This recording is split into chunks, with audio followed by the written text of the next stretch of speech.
Estamos felizes por estarmos aqui. Pode sentar, né? Eu gostaria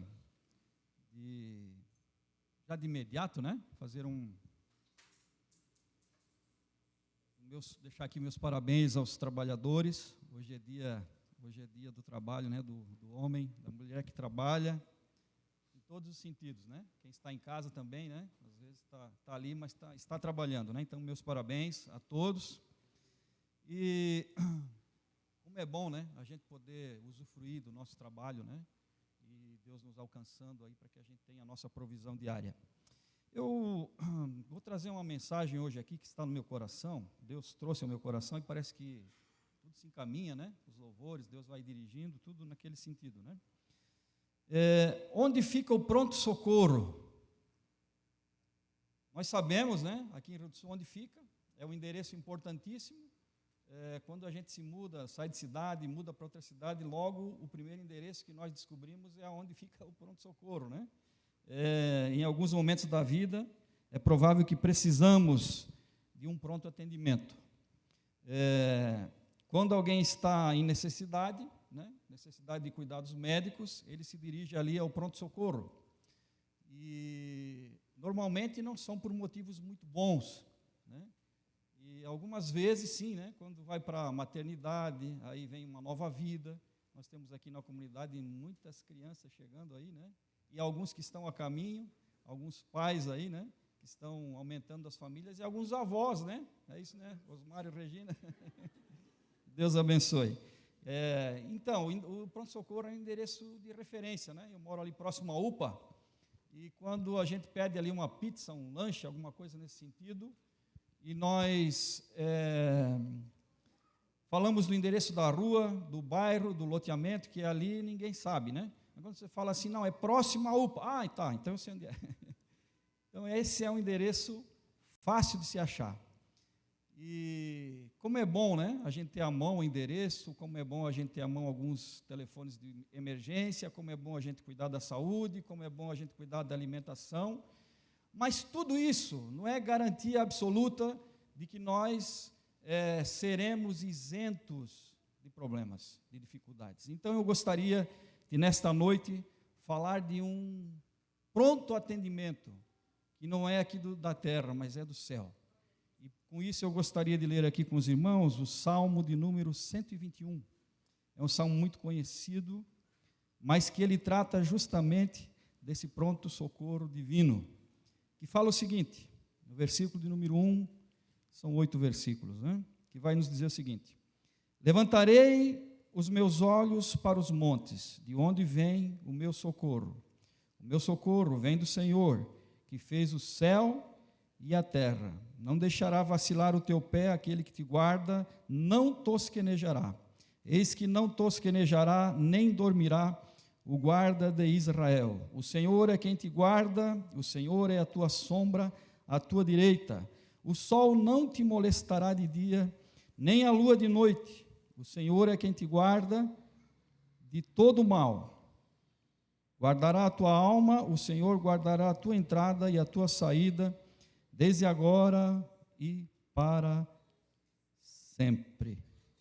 Queridos, o Salmo de número 121, ele está ali, né, nos chamados salmos de viagem, né, vamos dizer assim, né, os salmos dos degraus, quando os judeus saíam das suas cidades e iam para Jerusalém, mais especificamente em 3 grandes festas, que era a festa da Páscoa, a festa das semanas, a festa da Páscoa, o pastor Edilson comentou, explicou, né, a festa das semanas, ou das primícias, que era uma festa da colheita dos grãos, da cevada, do trigo, e posteriormente ela foi conhecida como Pentecoste, com o domínio grego, né, sobre Israel. E depois a festa dos tabernáculos, ou a festa das cabanas, que também tinha uma conexão com a colheita, mas agora das uvas, das frutas. Então, essas 3 grandes festas, eles se deslocavam e recitavam ali do Salmo 120 ao Salmo de número 134, eram os salmos dos degraus, né? Salmos das viagens, né? Que eles saíam das suas cidades e iam para Jerusalém. Como é bom, meus irmãos, a gente observar o que acontecia ali e trazer para a nossa vida, né? Na nossa jornada diária, na nossa jornada com o Senhor, nós também passamos por algumas situações que às vezes nos levam a nós elevarmos os nossos olhos para os montes, né? É comum quando nós estamos numa situação difícil, quando nós estamos num problema, quando nós internalizamos uma situação complicada, os nossos olhos ficarem focados justamente naquela situação difícil, né? Nós olhamos para baixo e parece que vira um círculo vicioso, né? Ficamos ali e não saímos daquela situação. Mas o salmista nos convida a mudar o foco. Ele nos diz assim: elevo os meus olhos para os montes, para cima, para fora do problema. E ainda não é o suficiente. Ele está olhando para cima dos montes, da onde vem o socorro, daquele que fez os montes. O meu socorro vem do Senhor, que fez os montes, que fez o céu e a terra. Então, queridos, nós precisamos mudar o foco. Quem sabe você chegou aqui nessa noite e está olhando nesse problema, nessa situação tão difícil que está atravessando. Mas eu te convido a olhar, levantar o seu olhar para cima, da onde vem o teu socorro. Querido, eram os trabalhadores que passavam ali nesta viagem, né, em gratidão à colheita, em gratidão a tudo aquilo que o Senhor tinha feito. Nós estamos hoje no dia do trabalho, né? Então nós podemos fazer uma relação, né? Como eles tiravam um tempinho daquilo que eles estavam fazendo para cumprir o mandado do Senhor, para irem até ali e adorarem a Deus e levarem em gratidão aquilo que o Senhor tinha feito por eles, né? Às vezes nós nos envolvemos no trabalho e nós ficamos ali e não tiramos um tempinho para agradecer a Deus, não tiramos um tempo nosso para agradecer por tudo aquilo que o Senhor fez, né? Como é bom nós fazermos isso. Levantarei os meus olhos para os montes, de onde vem o meu socorro. O meu socorro vem do Senhor que fez o céu e a terra, versículo 1 e 2. Esses versículos trouxeram muito alívio, né? E muita paz para muitas pessoas, né? Muitas vezes nós buscamos solução para os problemas em diversos lugares. Nós buscamos em muitas coisas. Esquecemos que o Senhor é o que fez o céu e a terra, que tudo está nas mãos dEle. E às vezes nós chegamos em situações e nós vamos dizer assim: olha, as correntezas dessa vida me trazem tantas preocupações, tanta tristeza, e eu estou jogando a toalha. Eu me decreto incapaz de solucionar essa situação, por mais que o Senhor tenha me dado inteligência, capacidade. Às vezes nós chegamos nessa situação. E aqueles homens que estavam caminhando para Jerusalém também passavam por muitos perigos, durante o dia, perigos durante a noite, de assaltos. Naquela época tinham feras, animais, e eles enfrentavam isso tudo cantando, louvando ao Senhor, agradecendo a Deus, porque estavam indo para uma festa, estavam indo para comemorar aquilo que o Senhor tinha feito na vida deles. Então, querido, talvez seja momento de você parar, agradecer a Deus, louvar o Senhor nessa noite, olhar para cima, que aquele que fez todas as coisas tem poder para solucionar aquilo que você não consegue. O salmista vai dizer ainda no Salmo de número 90, 1 e 2, o Senhor, ó Senhor, tu tens sido nosso refúgio de geração em geração. Antes que os montes nascessem, ou que tu formasse a terra e o mundo, mesmo de eternidade a eternidade, tu és. Deus, Ele é maior do que a natureza, Ele é maior do que as montanhas.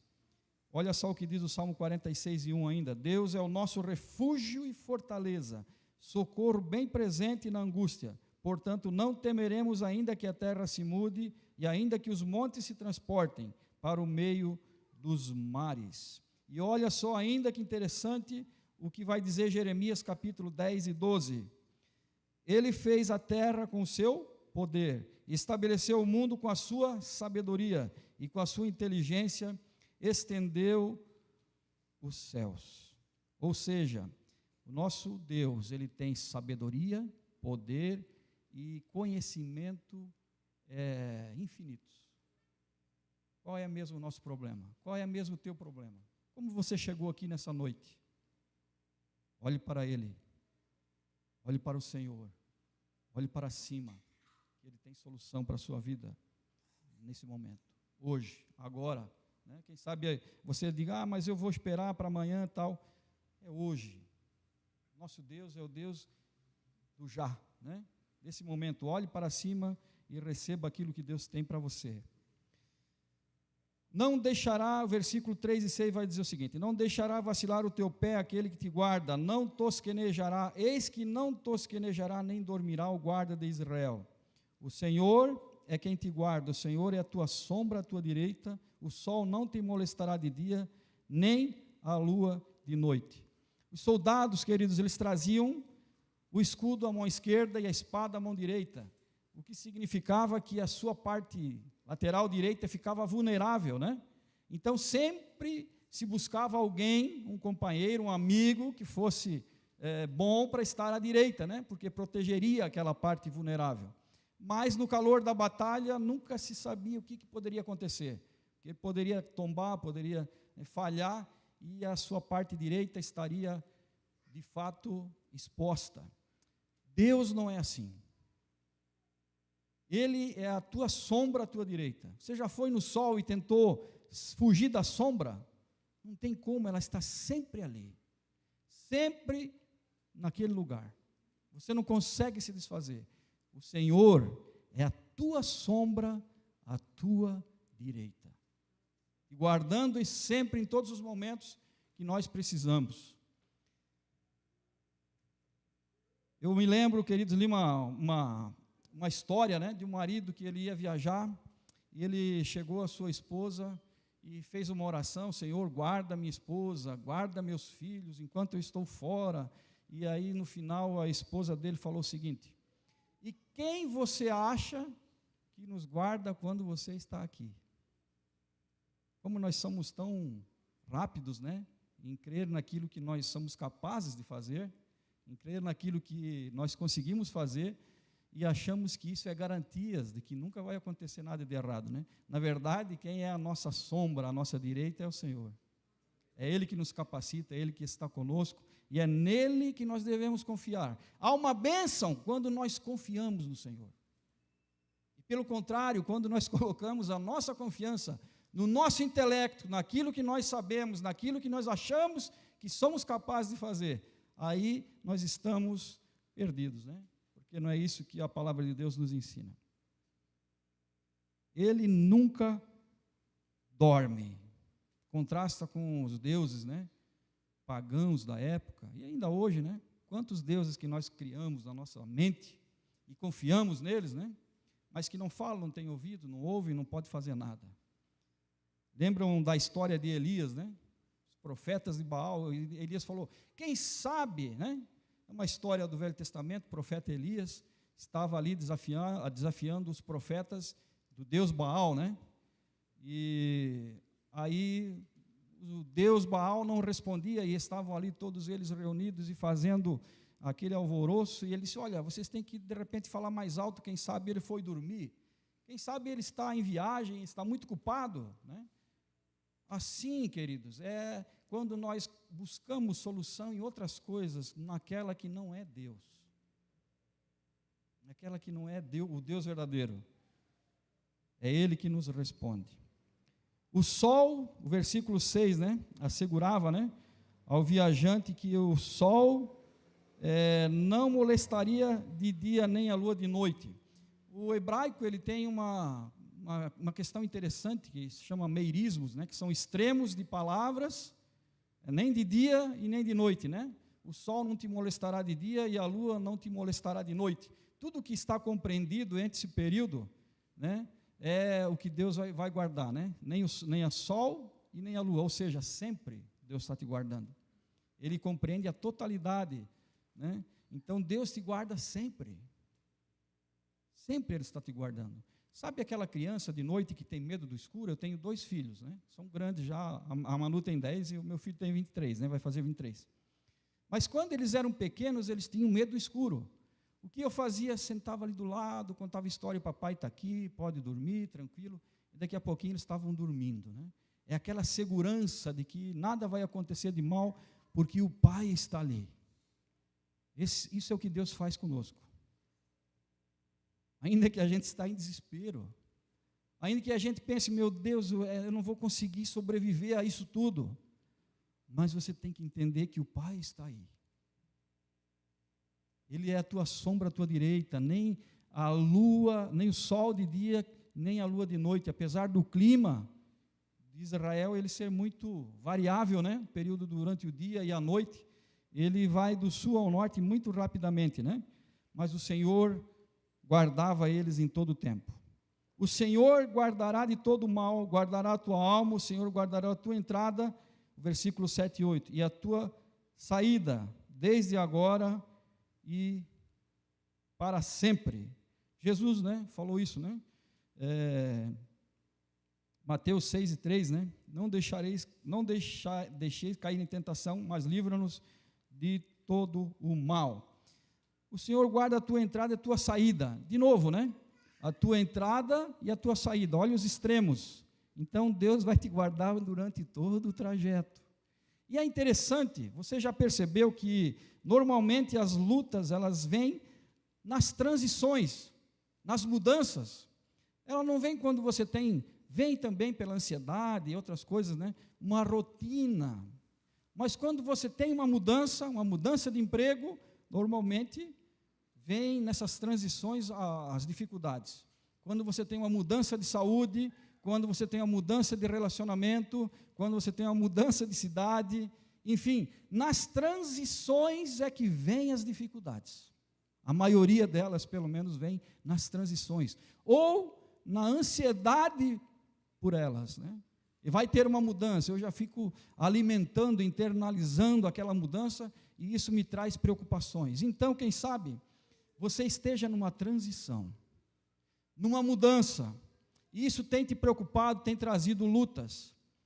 Eu quero te dizer que o Senhor guarda a tua entrada e a tua saída. Ele te guarda sempre. Aleluia. Esse é o nosso Deus. É aquele que te guarda nas transições, nas mudanças. Você pode ficar seguro disso. Mas talvez você diga assim, pastor, mas a minha vida não está assim tão legal, né? Eu dou minhas pisadas, né, na casca da banana, dou aquelas escorregadas de vez em quando, né, eu me esforço, mas e agora, como é que faz? Eu estou debaixo desse cuidado de Deus, né? Tem perigos? Tem. Romanos vai dizer uma coisa interessante. 5, 6 e 8. Porque Cristo, estando nós ainda fracos, morreu ao seu tempo pelos ímpios. Porque apenas alguém morrerá por um justo, pois poderá ser que pelo bom alguém ouse morrer. Mas Deus prova o seu amor para conosco em que Cristo morreu por nós, sendo nós o quê? Ainda pecadores.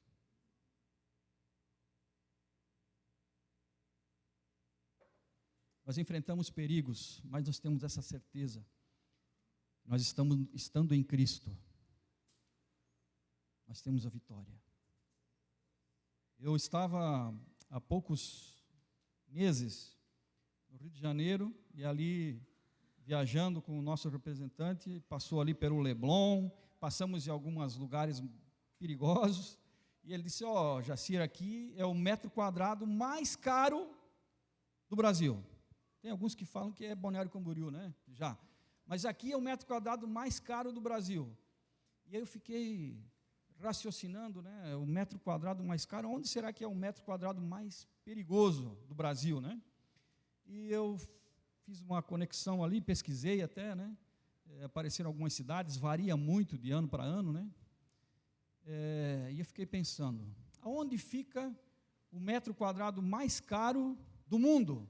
E aonde fica o metro quadrado mais perigoso do mundo? E pensando, eu cheguei à seguinte conclusão, que não o metro quadrado, mas o centímetro quadrado mais caro do mundo talvez seja 50 centímetros quadrados. 5 por 10, né? É isso, né? O Edu, que é engenheiro. 5 por 10, né? Dá 50 centímetros quadrados, é isso? Não sei se eu fiz certo a conta. Mas, enfim, pode estar aí no seu bolso ou na sua mão. Se você souber usar, ele pode ser uma bênção. Você pode ler a Bíblia, você pode ouvir louvores, você pode pesquisar, você pode usar para o seu trabalho, você pode fazer um monte de coisa boa. Mas também você pode se perder. Você pode não saber usar. Você pode usar de maneira indevida, imprópria, e muitos entram em situações complicadas, né? Nós já atendemos pessoas que tiveram que se separar em função do mau uso. Então, queridos, aquela situação que a gente falou no início de tempo que os judeus davam para adorar a Deus pela colheita, agradecer a Deus por tudo que Ele tinha feito, é tempo que às vezes nós perdemos. Então, o metro quadrado mais caro, né? É o centímetro quadrado mais caro, porque o tempo é precioso, o tempo é caro, o tempo custa. Quando você dá tempo a isso que está na minha mão, sem saber usá-lo, é um tempo precioso que você está desperdiçando, que poderia dar à família, dedicar a Deus, dedicar a tantas coisas boas, ao próximo, e você está perdido no seu tempo com esses 50 centímetros quadrados, que ele é caro e também pode ser muito perigoso. Então, queridos, a nossa jornada, a nossa saída e a nossa entrada e a nossa saída, ela tem que ser pautada e direcionada pelo Senhor. Amém? E João capítulo 1, versículo 14, vai falar um negócio também interessante. E o Verbo se fez carne e habitou entre nós, e vimos a sua glória como a glória do unigênito do Pai, cheio de graça e verdade. Quando nós olharmos para o grego aqui, que falou assim, e o Verbo se fez carne. Quem era o Verbo? Jesus. E habitou, esse habitou, ele no original, ele leva lá para a tenda. Lembra da festa que nós falamos dos tabernáculos, a festa da cabana? Jesus habitou conosco. Assim como as cabanas, né, era interessante, porque ali era uma festa onde reunia o homem mais poderoso de Israel com o mais humilde trabalhador, no mesmo local. Fala-nos da transitoriedade dos bens materiais. Fala-nos de que nós somos todos iguais perante Deus. Fala-nos de que Deus está acima, porque as cabanas elas eram construídas de uma forma que no teto você conseguiria ver as estrelas à noite, a nossa ligação com os céus, não tinha divisão, ficavam todos no mesmo nível, todos juntos, né? Então era aquela festa maravilhosa. E Jesus habitou conosco. Quando ele desceu, o Verbo se fez carne. E ele armou a sua tenda no nosso coração. Ele habita aí, ele habita aqui, ele habita conosco. E o Verbo se fez carne e tabernaculou conosco, né? Não sei se existe essa palavra, tabernaculou. Ele armou o seu tabernáculo nas nossas vidas. E olha mais o que vai falar João capítulo 7, versículo 37 a 39. E no último dia, o grande dia da festa, que festa era essa? Se você ler o capítulo 7, você vai entender que era justamente a festa dos tabernáculos. Jesus pôs-se em pé e clamou, dizendo: se alguém tem sede, venha a mim e beba. Quem crê em mim, como diz a Escritura, rios de água viva correrão do seu ventre. E isto disse ele do Espírito que havia de receber o que nele crescem. Porque o Espírito Santo ainda não fora dado, pois ainda Jesus não tinha sido glorificado. Queridos, os irmãos de Jesus falaram: Senhor, vamos lá à festa, né? Até de uma forma sarcástica. Se você quer, né, opera milagres, vai lá na festa, é um lugar próprio para isso. Jesus não foi quando eles pediram, mas foi depois. Sozinho fez essa peregrinação, que o Salmo 121 provavelmente tenha sido recitado nessa peregrinação. Quem sabe Jesus até recitou ele, junto com mais alguém que tenha ido junto.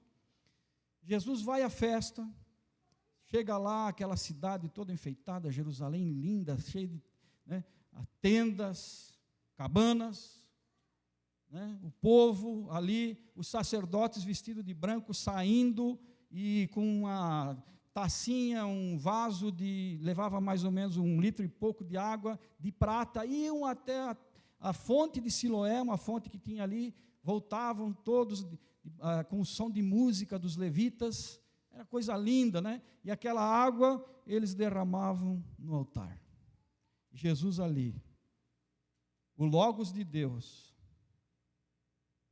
o Verbo encarnado, estava ali observando, e ele dá um brado e diz: quem tem sede, vem a mim e beba. Você tem sede nessa noite de Jesus? Não dá para dissociar o Espírito Santo de Jesus, não tem como. Quem tem sede, venha a mim e beba. Venha. Tem algo que a gente precisa fazer. Interessante, né? Jesus diz: quem tem sede, venha a mim e beba. Aleluia. Jesus olhou eles derramando aquela água sobre o altar, quem sabe em gratidão pela chuva, pela colheita, enfim, quem sabe também pela água no deserto, que Deus proveu, enfim. E Jesus olhou e disse: olha, quem crê em mim, não vai ser aquela litro e pouquinho de água que vai jorrar, mas quem crê em mim, rios de água viva fluirão do seu ventre, o Espírito Santo. E quando flui, queridos, ela nos fala de que outras pessoas vão ser alcançadas por esse rio. E ele estava falando isso do Espírito Santo. Sabe, queridos, eu estou na igreja há quase 30 anos, não, mais de 30 anos, 89. E eu me lembro, talvez aqui os que são mais antigos vão lembrar, se contava muito uma história de que alguém ia chegando na igreja e tinha uma pessoa do lado de fora chorando, copiosamente. E não conseguia entrar na igreja. E a pessoa parou e disse: mas por que você não entra? Eu não posso entrar aí, eles não deixam entrar. Mas por que não deixa? De que jeito? Qual é o seu nome? Ele disse: meu nome é Espírito Santo. Não me deixam mais eu entrar, não tenho mais lugar. Queridos, aqui o Espírito Santo pode entrar. Ele pode circular no seu coração, pode fazer morada, Agora deixa eu te dizer uma coisa. Às vezes as nossas atitudes, nós colocamos o Senhor, o Espírito Santo, num cantinho tão gélido, frio do nosso coração. Em troca do quê? Em troca das nossas proposições, em troca dos nossos interesses, em troca dos nossos próprios passos, que às vezes não são aqueles passos pautados no que o Senhor tem para nós. E aí o Espírito Santo, a Bíblia diz que geme com gemidos inexprimíveis. Eu gostaria já de fazer uma oração, que nós temos a ceia. Eu queria que você se colocasse de pé.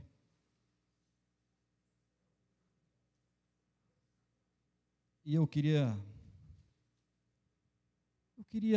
te convidar. Sabe quando uma criança está chorando? Um filho seu chora quando é bebê. O que os pais fazem, Correm lá.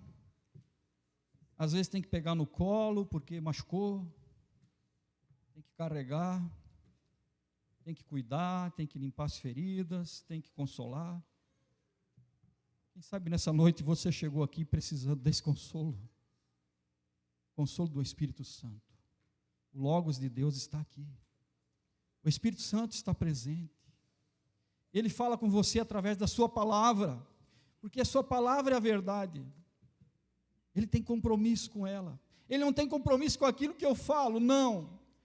Mas quando eu falo a sua palavra, ele assina embaixo, é ele que está falando. Quem sabe você chegou aqui precisando desse socorro. desse mover do Espírito Santo na tua vida. Quem sabe você já viveu isso, mas está distante, sente saudade, e sozinho ou sozinha no seu quarto você chora: Senhor, como era bom. Elevo os meus olhos para os montes, de onde vem o meu socorro? O meu socorro vem do Senhor, que fez o céu e a terra. Eu gostaria de orar por você. Eu gostaria de orar por você nessa noite. Eu não queria que você fosse embora assim, não. Deus está presente aqui, o Logos de Deus está presente aqui, o Espírito Santo de Deus te convida. Você está no lugar certo. E o Senhor fala contigo através do seu Espírito. Eu queria orar por você. Você consegue vir à frente? Vem aqui, nós vamos orar. Pode sair do seu lugar, vem aqui sem medo. Aleluia, glória a Deus.